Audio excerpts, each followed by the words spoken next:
Will the plan he laid out help him close the polling gap with Hillary Clinton? Wall Street Journal columnist and deputy editor Dan Henninger is here, and columnist Mary Anastasia O'Grady, Bill McGurn, and Kimberly Strassel. So, Dan, new contract with America, closing argument. They advertised this for a couple of days. What did you make of it?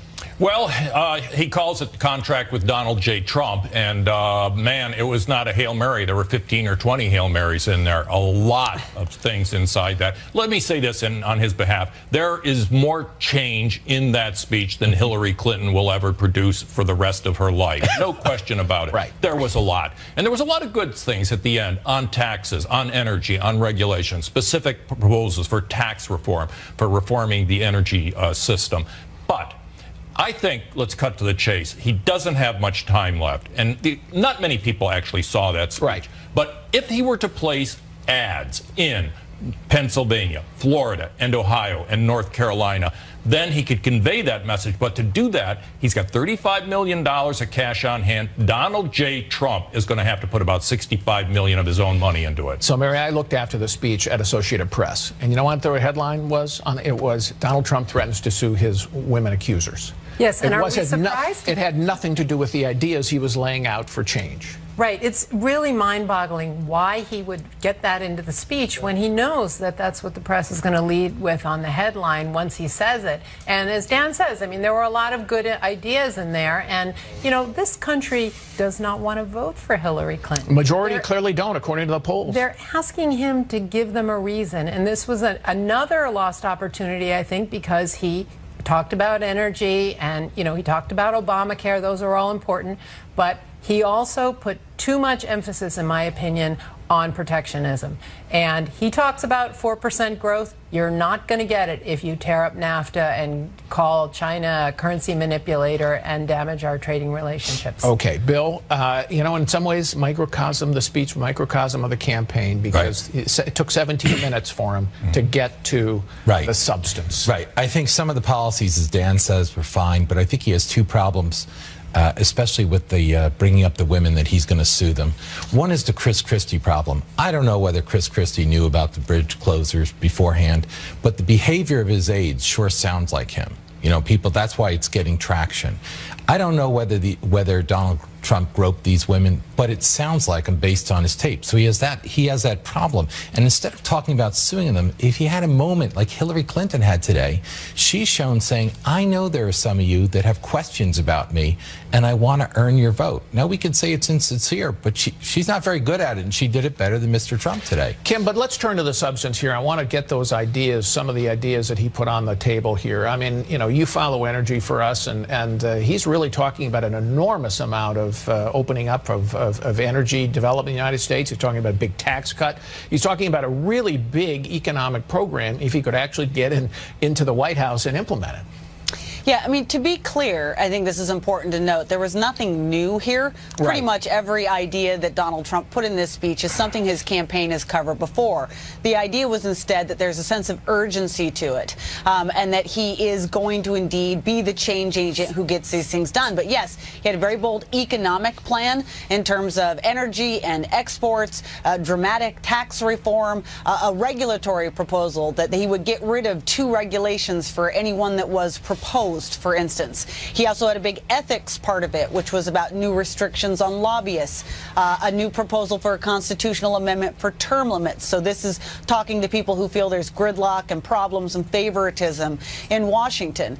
School choice, which feeds into some of the things he's talked about in cities. So this is about a bold agenda, but you know, can you get through the noise? I don't know. Well, here's if I were recommending to the campaign how to behave, I would just take the latter part of that speech and I would just give that every day between now and the election.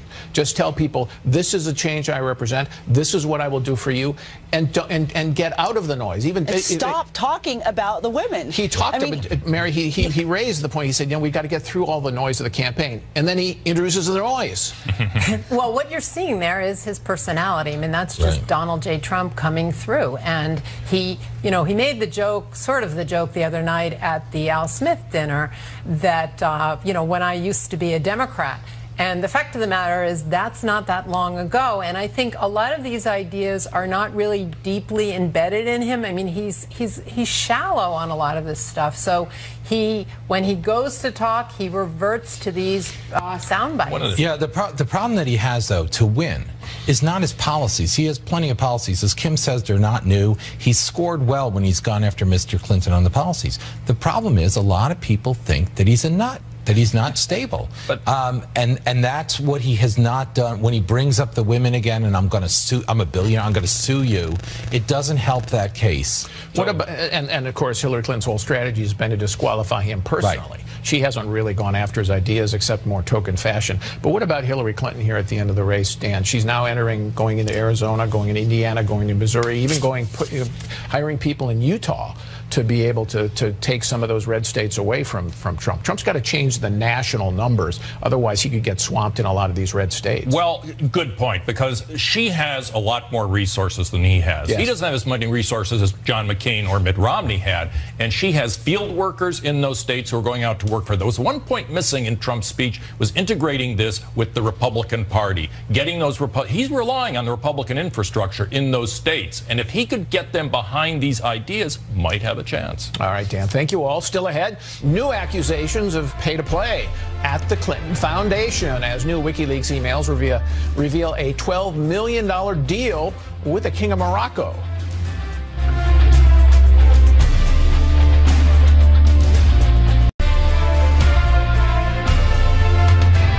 Now from WikiLeaks, we've just learned she tried to get $12 million from the King of Morocco for one appearance. More pay for play. Donald Trump Friday accusing rival Hillary Clinton of engaging in pay-to-play for agreeing to speak at a 2015 Clinton Global Initiative Summit in Morocco in exchange for a $12 million pledge to the foundation from that country's king. It was a speech she ultimately did not deliver, but it nevertheless caused headaches in the run-up to her presidential campaign, with close aide Uma Abedin telling advisors John Podesta and Robbie Mook in early 2015, quote, "She created this mess, and she knows it," end quote. So, Kim, take us through this Moroccan deal. Why should we be concerned? Yeah, that email you just saw flashed up there is Huma Abedin talking to advisors about whether or not Hillary Clinton can pull out of this, because the campaign at this point very concerned about all the headlines about the foundation, and yet we find out that donation from the King of Morocco was contingent upon her appearance. So what we have here is yet more evidence that the Clintons were selling themselves access to themselves in return for donations, and this plays into a bigger theme of special benefits that were given to Clinton donors, and it's very concerning, because the question is, would she do that as president? Well, and I want to play an exchange at the debate between moderator Chris Wallace and Hillary Clinton on the foundation. Secretary Clinton, during your 2009 Senate confirmation hearing, you promised to avoid even the appearance of a conflict of interest with your dealing with the Clinton Foundation while you were Secretary of State. But emails show the donors got special access to you. Can you really say that you kept your pledge to that Senate committee? And why isn't what happened and what went on between you and the Clinton Foundation, why isn't it what Mr. Trump calls pay to play?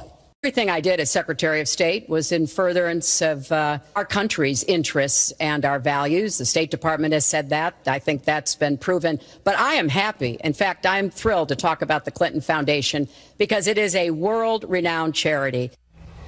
We should stipulate that what the Moroccan exchange referred to was after she had left the State Department. Of course, she's still running for president. But that was one big duck of a question on the Clinton Foundation, was it not, Dan? It was, unless she believes it, which is to say the Clintons think that their personal interest absolutely conform with the public interest. They see no separation whatsoever. Paul, this harkens back to Tammany Hall. Remember George W. Plunkett? I seen my opportunities and I took them. Right. That was known as honest graft. I mean, whatever's going on in public, we get a piece of the action, and that is essentially what's been going on. Great phrase, honest graft, Bill. Right. Look, this is not a foundation that had a conflict of interest. This is a conflict of interest on which they built the foundation, worked with the State Department and Teneo, and that's how they monetized Teneo this. being a lobbying firm by Doug Band, who was with the foundation. I believe even Doug Band complained that former President Clinton didn't have to sign any kind of conflict of interest agreement. Mary, I was also struck the Pacific Trade Agreement. Secretary Clinton at the debate said, you know, I read the draft, and then I said, you know, I'm against it. We know from WikiLeaks that, of course, she had decided to oppose it before she had a chance to read any draft. Yeah, of course. I mean, the beauty of these WikiLeaks and of the FBI documents that have been released. Though they are from Russia, we should say, apparently via Russia. So in that sense, there are violations of privacy. Of course. But we are seeing this double standard, this double talk that Mrs. Clinton and her advisors had among themselves, and then saying something entirely different to the public. You know, in that tape you played, she went on to say that she was so proud of what she has done in Haiti with the Clinton Foundation. And of course, as Donald Trump very accurately said, the Haitians really dislike the Clintons at this point because they feel like they came down there and they used the earthquake as a way to basically do favors for their friends. Kim, I want to raise the issue of General James Cartwright, a general who has agreed to a guilty plea this week for lying to the FBI for having talked to two reporters about a top secret U.S. operation. A lot of people, including Donald Trump, are raising a question of whether this is a double standard with Hillary Clinton and her handling of the emails. How do you see that? Yeah, of course it's a double standard. I mean, this investigation the FBI did into him is the way the FBI investigates people in situations like that. They went after him on a national security charge. In the end, they got him on lying. You go back and you look at the FBI interview notes with the Clinton team, and you have several instances of Clinton aides saying that things that just would seem outright false and contradict things that are in the record. If the FBI had wanted to go after them on a lying perjury charge, they could have done it very easily. They chose instead to just close their eyes to the entire thing. She was treated with kid gloves, and Donald Trump is making a good point. Bill. Yeah, look, the FBI, you would think when you're investigating a former senator, former first lady, Secretary of State who's a presidential candidate, you'd say, we're going to dot our I's and cross our T's and do everything by the book. And the difference between these investigations is that nothing the FBI did with Mrs. Clinton was by the book, whereas they went after the general this way. One of the interesting things is going to be is if Congress puts these FBI agents on the stand under oath to talk about the investigation. And one of the things that we don't know is all the Department of Justice lawyers that made these deals. They're the ones that decide not to go to a grand jury, that make these immunity deals that allow Cheryl Mills to be the lawyer, and we don't know even who they are. Yeah, this issue could dog her presidency if she is elected, Bill, no question. When we come back, Paul Ryan hits the road. The speaker is on a 17-state tour as he scrambles to shore up the Republican House majority. Our own Joe Rego joined him this week, and he'll join us next. Turning now to the battle for control of the House of Representatives and Paul Ryan's fight to save the Republican majority since his very public fallout with Donald Trump 2 weeks ago. The House Speaker has embarked on a cross-country tour designed to shore up vulnerable members, visiting 17 states and 45 cities in the closing weeks of the campaign. Wall Street Journal editorial board member Joe Rego was on the road with Ryan this week in Florida. So, Joe, let's set the stage here.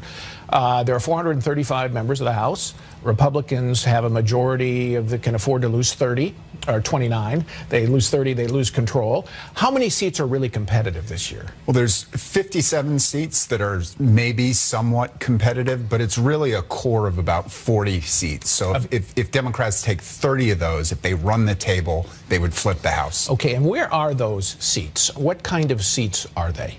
Well, they're primarily suburban. So think of the counties around Philadelphia, the Denver suburbs. They tend to be middle class, moderate, decided by a couple of percentage points, college educated. College educated Republican voters are the ones that the Republican candidate really needs to get in those seats. Right, and these are also the districts where Donald Trump is having the biggest problems winning over that block, those college educated whites.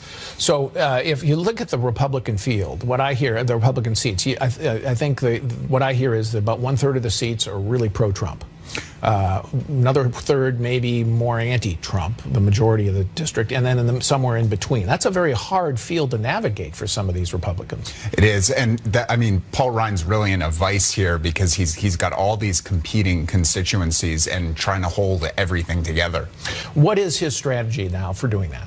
Well, so he's going on this sort of barnstorming tour. He's trying to get a lot of local news coverage for these candidates, positive coverage. I was down with him in Miami with Carlos Cubello. They toured an English language learning school. And Cubello has made education a real priority. Education, anti-poverty, you know, and Ryan is also trying to promote this better way. This is his solutions-oriented agenda for 2017. He's saying to voters, here's what we want to do in Congress. Here's what we want to do on health care, on the economy, on national security. Hold us accountable for that. Here are specific ideas. And this is the whole conference has agreed to this. Right, left, and center, the whole Republican House. Yeah, it's pretty remarkable. The consensus that was formed came from the bottom up, organized organically. Everybody's got their own piece, and they're really running on these positive ideas. But are these ideas breaking through in those districts? Because with the presidential campaign sucking up so much of the media attention, can they break through with specific ideas like this?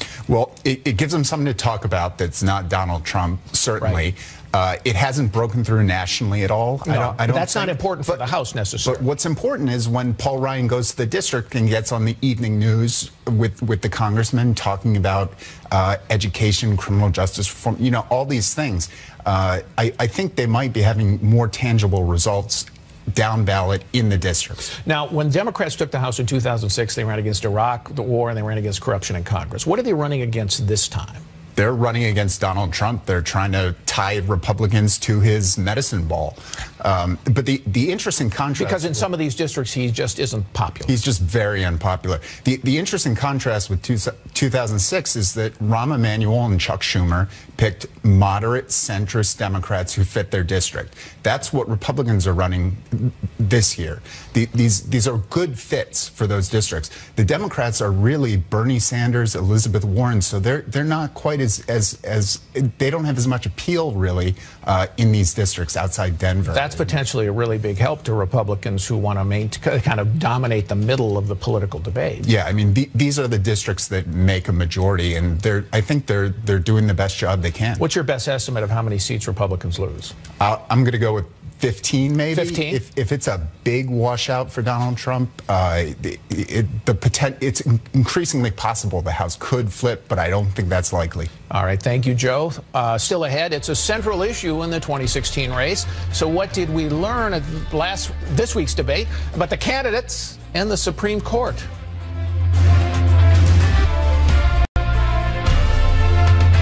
The Supreme Court should represent all of us. That's how I see the court, and the kind of people that I would be looking to nominate to the court would be in the great tradition of standing up to the powerful, standing up on behalf of our rights as Americans. The justices that I'm going to appoint will be pro-life. They will have a conservative bent. They will be protecting the Second Amendment. They are great scholars in all cases, and they're people of tremendous respect. They will interpret the Constitution the way the founders wanted it interpreted, and I believe that's very, very important. That was Hillary Clinton and Donald Trump at the debate this week on what they're looking for in a Supreme Court justice. It's one of the most consequential issues in the 2016 race, with the next president likely to shape the nation's highest court for a generation. We're back with Dan Henninger, Mary Anastasia O'Grady, Bill McGurn, and Kim Strassel. So, Bill, try to put into perspective the philosophical difference between the two as you see it. Well, it's the basic philosophical difference between Democrats and Republicans, especially conservative Republicans. On legal issues. On legal issues. Well, on the court. We want judges that our primary goal is not the outcome. It's what the law says to interpret the law. And the left they don't care. They just want the outcome. Donald Trump sort of got to this on abortion when he said he wanted pro-life judge. That's not quite what we want. What we want. You don't want We don't want the Supreme Court legislate. However, he sort of corrected himself by saying probably if he got the judges he wanted, it would be going back to the states where it belongs. So the left, abortion law, to the states. And I think that's it. I mean, the left has a lot easier time because they're just worried about outcome. Mrs. Clinton put a few litmus tests there, and I think under a Clinton presidency, the difference is she would see the court as one arm of getting what she wants, especially stuff that couldn't get through Congress, and the administrative state is the other. Mary, I want to ask you about the Second Amendment. Donald Trump mentioned it explicitly, but Chris Wallace asked it, and it was an fascinating question, the Heller case, landmark case, which said that the Second Amendment, you have an individual right to bear arms. It's just not militias. Now, the law did allow, the case did allow for some regulation, but not a total ban.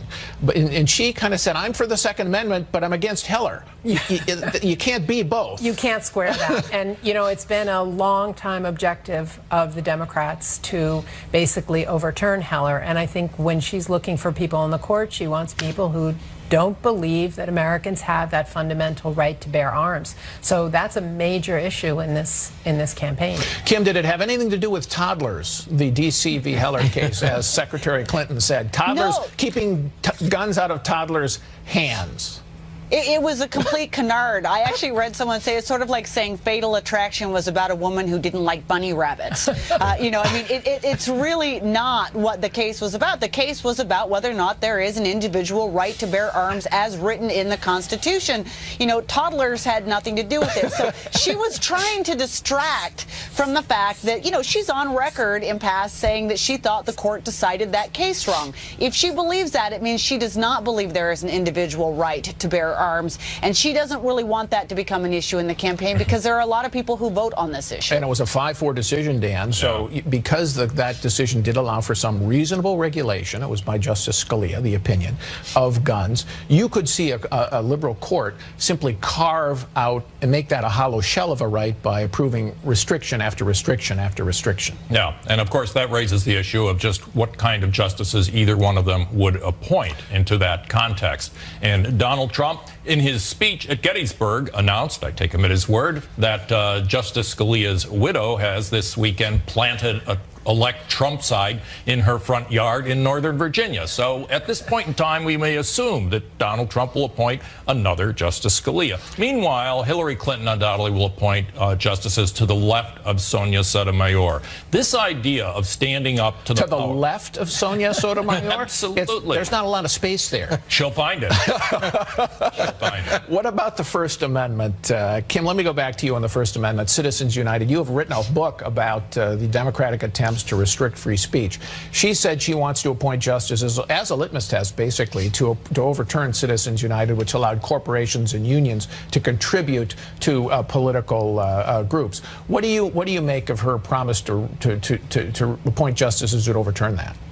Yeah, she's not only said she would appoint justices, and she's already been actively encouraging someone to bring a test case back up so that citizens can be overturned. She's running on a constitutional amendment to the U.S. Constitution to get rid of Citizens United, which is another way of saying putting the government back in charge of who can spend money and therefore speak in elections. So this is another very big threat, I think, to the country, because it is very clear, she and Bernie Sanders both, that they would use that to make sure their opponents were barred from taking part in politics.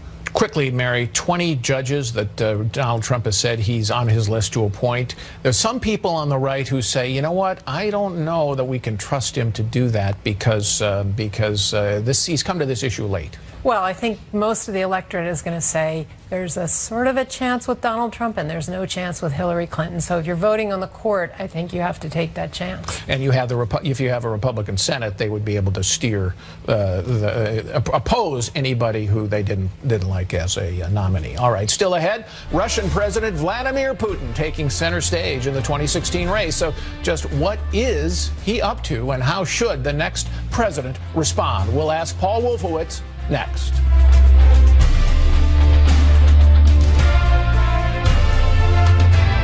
Look, Putin, from everything I see, has no respect for this person. Well, that's because he'd rather have a puppet as president of the United States. No puppet. And it's pretty clear. You're the puppet. It's pretty clear you won't admit that the Russians have engaged in cyber attacks against the United States of America, that you encouraged espionage against our people, that you are willing to spout the Putin line, sign up for his wish list, break up NATO, do whatever he wants to do. Russian President Vladimir Putin playing a central role in the 2016 campaign as America's relationship with Moscow continues to deteriorate. And amid Russia's air war in Syria and suspected hacking of the U.S. election comes yet another provocation. Earlier this month, the Kremlin deployed nuclear-capable missiles to Kaliningrad, a Russian exclave bordering Poland and Lithuania. Paul Wolfowitz was the Deputy Secretary of Defense under President George W. Bush. He's now a visiting scholar at the American Enterprise Institute. Thanks a lot for coming in, Paul. Good to be with you. So you followed Russia and Vladimir Putin for some time. What do you think he's trying to accomplish with these provocations in Middle East, Eastern Europe, and now in cyberspace? I do think there are two important things to understand about this man who sort of aspires to be the new czar of Russia. Number one, his domestic position depends a great deal on his ability to flex his muscles. Okay. He became president by butchering the Chechens, then won re-election partly by invading Georgia. And I think this operation in Ukraine is also part of securing his domestic base, which is not all that secure because Russia's economy is in trouble. Okay, but I think the second thing, sorry, go on. No, go ahead, Paul. Finish your point. I think the second thing is, as someone used to say about the old Soviet Union, he's like a burglar going down a hallway, testing which doors are locked and going in the ones that aren't. And I think we've given him way too many opportunities to go through open doors. All right, so basically he's responding to weakness. He's going to grab whatever opportunities he can as he tries to expand into a kind of a greater Russia and reassert Russian influence on his border, east and west, and in the Middle East. Well, and he also wants to win re-election and remain president of Russia probably through 2024, which I guess would put him at the age of 72. That's pretty ambitious. All right, so take this issue of the hacking of emails, which our intelligence community now says they believe was taken up at the highest levels of Russia, which means Vladimir Putin. We haven't responded yet, although Joe Biden has said we will. Do you think the United States has to respond to that in some way? I think we have to. I think it's very important. In fact, it's important not just with respect to Russian behavior, but in general, if bad actors, whether they're states or individuals or groups, believe that they can attack us in this flagrant way without suffering any consequences, then we'll get much more of it. So I don't know what we will do in response, and we may never know if we have adequately responded. But the people who are doing it need to know that they've paid a price, a serious price. But to your point there, the people who did it need to know if they're paying a price. But if we're trying to send a message around the world to others, don't do this, then the world really does need to know that we've responded in some important way, no? You're absolutely right. Yes, they do. And one way or another, they need to learn. Would you go so far as to suggest, as some have, including James Stavridis, who's a former admiral, suggesting that what we need to do is perhaps consider hacks ourselves, going on offense and releasing some of the secrets of these Kremlin operators, people who, maybe they have foreign bank accounts, for example. Maybe they have emails of their own, which would be embarrassing. Would you go so far as to suggest that should be an option? I think their bank accounts are, frankly, one of the Achilles heels of this regime. And yes, I do think if we have information about them, especially information about how money has been stolen from the Russian people, it's important to get it out. Yeah, they deserve it. That's interesting. Now, okay, so we're going to have a new president, one or the other, Donald Trump or Hillary Clinton. What would be your advice to the new president about how to address Putin? Do we need really a new policy toward it, and what should it be? Look, I think that you have to start by recognizing that the old policy that they're inheriting is a bad one. Right. That we've been going down the wrong course, providing opportunities when we should have been closing them off. I think you also have to recognize that you can't reverse course overnight. Be like trying to throw a car in reverse when it's been going too fast down the highway. You need to pick your targets well. You need to act in a way at the beginning that convinces other people that have to be with you that in fact you're serious. So I think it'd be no question going after the cyber attacks would be one way of showing seriousness.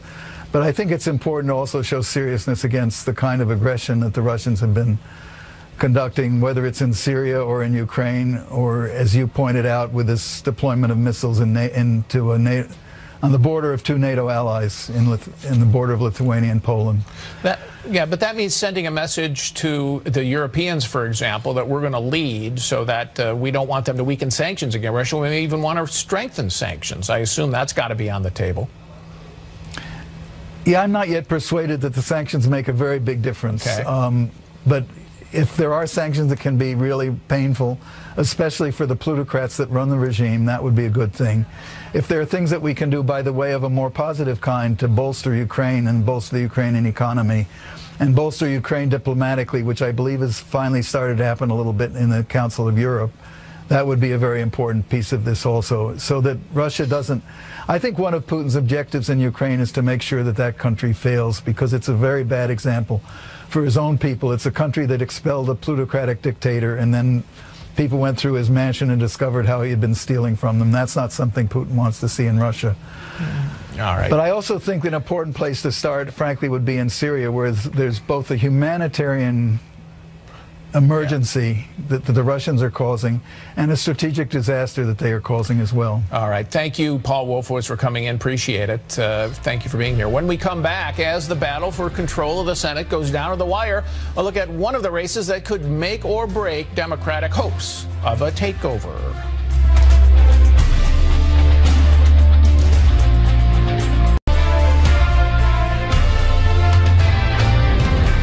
Turning now to the battle for the Senate and a race that could determine which party is in control next year. In Indiana, former Democratic Senator Evan Bayh and Republican Congressman Todd Young are in a tight race to replace retiring GOP Senator Dan Coats. And Wall Street Journal editorial writer Alicia Finley is just back from Indiana, where she's been following the race. Alicia. So Chuck Schumer, who wants to be majority leader of the Democrats in the Senate, he kind of handpicked Evan Bayh, who was out of the Senate for 6 years, thinking this is going to be an easy one. Lots of money in his bank account, well-known name in Indiana. Hasn't turned out that way. Why? Right. So Evan Bayh is a former governor, former two-term governor, as well as a former two-term senator. He left in retired in 2011, right soon after voting for Obamacare. And it was likely that he couldn't have stood or won re-election. You think he would have lost in 2010? I think he likely would have lost. A lot of the Democratic incumbents who were the quote-unquote 60th vote, deciding 60th votes for Obamacare, also had trouble withstanding re-election. But I think they figured 6 years later, people forget, the Bayh name is so prominent in Indiana, but Republicans are spending a lot of time trying to remind Indiana voters of those votes. Right, and it's not just his vote. So he's running more against his challenges in so much Todd Young, the Republican opponent, right, as his voting record. But it's not just what he did in office, it's all the money now that he's made since leaving office. You've had a lot of stories come out that he's basically abandoned Indiana. He's maintained a small condo in Indianapolis, valued at $53,000, which is about as much property tax he pays on his place in Florida. Has multi-million-dollar houses in Washington, and really hasn't spent much time in Indiana. He's basically gone to Washington, K Street, and lobbied for these big companies that he once regulated. But he responded to that in that ad. But the other thing that struck me about that ad is he's running as a conservative in some respects, right, saying I cut taxes, you know, I look out for Indiana interests, nothing on his votes on health care and other things that were the Obama agenda in 2009 and 10. That's right. So he's running as a fiscal conservative, right, someone with Hoosier values, and that's because Indiana is a more fiscally or more conservative state. And you see that in the fact that Trump is leading Hillary there, which is interesting. This is the one state where you don't have the Hillary surrogates coming out and campaigning for a Senate candidate. They're staying out. They are staying out. You have not seen Tim Kaine there. You have not seen Hillary. You haven't seen Bill. This is the only state that's happened. All right. What is Bayh's explanation for his Obamacare vote? Is he defending it, or is he running away from it? So he's not. He's running away from it, and he's deflected it very capably. He has said, well, Todd Young wants to send us back to the days when women can get charged more for their health care just because they're women. He wants to allow health insurers not to provide coverage just because you have a pre-existing condition. So he's not defending the vote, but he's defending some of the results of the good things about Obamacare, it seems, to focusing on those couple. That's right, that we need to maintain these good parts and improve upon the law. Okay, what is Young running on? And he's really, Young is running on that we need to bring a more, I wouldn't necessarily say pro-business, but we need to rein in the bureaucracy. One of his big talking points is the Clean Water Act. And so I visited... So regulation. Regulation. I visited a farm down there where the Clean Water Rule, which allows the EPA to regulate everything as small as a puddle, is a big onus.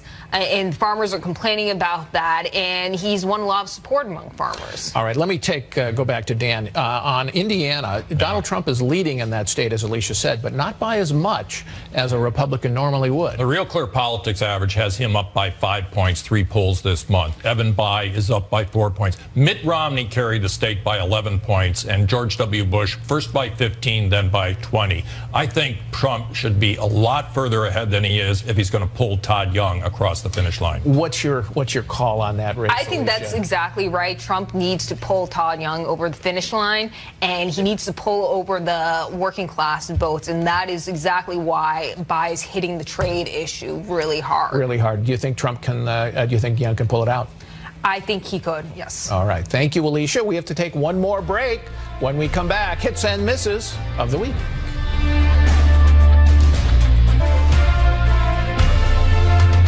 Time now for our hits and misses of the week. Kim, start us off. So this is a huge miss for the media for its complete lack of professional standards. There is a new report out from the Center for Public Integrity saying that in this election cycle, members of the media, including reporters and editors, have given almost $400,000 to the Clinton and Trump campaigns, 96% of it to Hillary Clinton. Most people out in America understand that the media is in the tank for Democrats, but we've got to a point where they're just openly broadcasting it, and they deserve all the criticism they're getting for being in the tank. All right, Kim, thanks. Bill. Mr. President, to President Obama, who seems to be in search of the metaphor for the Affordable Care Act and why it's so unaffordable, the latest one is that it's a starter home. Now, he's got this backwards. I had a starter home. When you get a starter home, you fix it up, and then maybe a few years into it, you sell it and move up. But under Obamacare, your home like loses its kitchen, and then they tell you, by the way, your mortgage is doubling. So, as Bill Clinton said, more for less. So, not a good analogy. All right, Mary. Hit for Senator Richard Burr, Republican, North Carolina, who this week criticized a White House directive that instructs the U.S. Director of National Intelligence to cooperate with Cuban intelligence counterparts. And Senator Burr said, I don't think as long as I'm chairman that the committee is going to be sharing intelligence in any intelligence relationship with Cuba. And I think that's a good idea, since some of their favorite allies are Iran, North Korea, and Russia. Dan. Well, a miss to our good friend, the federal government, when we heard last week that an NSA contractor has been arrested for amassing 500 million pages of documents. Will the plan he laid out help him close the polling gap with Hillary Clinton? Wall Street Journal columnist and deputy editor Dan Henninger is here, and columnist Mary Anastasia O'Grady, Bill McGurn, and Kimberly Strassel. So, Dan, new contract with America, closing argument. They advertised this for a couple of days. What did you make of it? Well, he calls it the contract with Donald J. Trump, and man, it was not a Hail Mary. There were 15 or 20 Hail Marys in there, a lot of things inside that. Let me say this on his behalf. There is more change in that speech than Hillary Clinton will ever produce for the rest of her life. No question about it. Right. There was a lot. And there was a lot of good things at the end on tax. Because it took 17 minutes for him to get to the substance. Right. I think some of the policies, as Dan says, were fine, but I think he has two problems, especially with the bringing up the women that he's going to sue them. One is the Chris Christie problem. I don't know whether Chris Christie knew about the bridge closures beforehand, but the behavior of his aides sure sounds like him. You know, people, that's why it's getting traction. I don't know whether Donald Trump groped these women, but it sounds like him based on his tape. So he has that problem. And instead of talking about suing them, if he had a moment like Hillary Clinton had today, she's shown saying, I know there are some of you that have questions about me, and I want to earn your vote. Now, we could say it's insincere, but she's not very good at it, and she did it better than Mr. Trump. Get that into the speech when he knows that that's what the press is going to lead with on the headline once he says it. And as Dan says, I mean, there were a lot of good ideas in there. And, you know, this country does not want to vote for Hillary Clinton. Majority clearly don't, according to the polls. They're asking him to give them a reason. And this was another lost opportunity, I think, because he talked about energy and, you know, he talked about Obamacare. Those are all important. But he also put too much emphasis, in my opinion, on protectionism.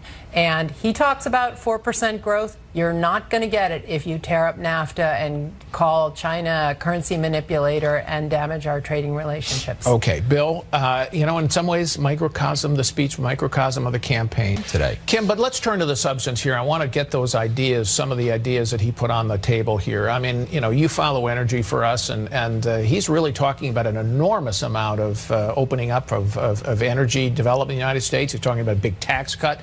He's talking about a really big economic program if he could actually get into the White House and implement it. Yeah, I mean, to be clear, I think this is important to note. There was nothing new here. Pretty much every idea that Donald Trump put in this speech is something his campaign has covered before. The idea was instead that there's a sense of urgency to it, and that he is going to indeed be the change agent who gets these things done. But yes, he had a very bold economic plan in terms of energy and exports, dramatic on energy, on regulation, specific proposals for tax reform, for reforming the energy system. But I think, let's cut to the chase, he doesn't have much time left. And not many people actually saw that speech. Right. But if he were to place ads in Pennsylvania, Florida, and Ohio, and North Carolina, then he could convey that message. But to do that, he's got $35 million of cash on hand. Donald J. Trump is going to have to put about $65 million of his own money into it. So, Mary, I looked after the speech at Associated Press, and you know what the headline was? It was Donald Trump threatens to sue his women accusers. Yes, and are we surprised? It had nothing to do with the ideas he was laying out for change. Right. It's really mind-boggling why he would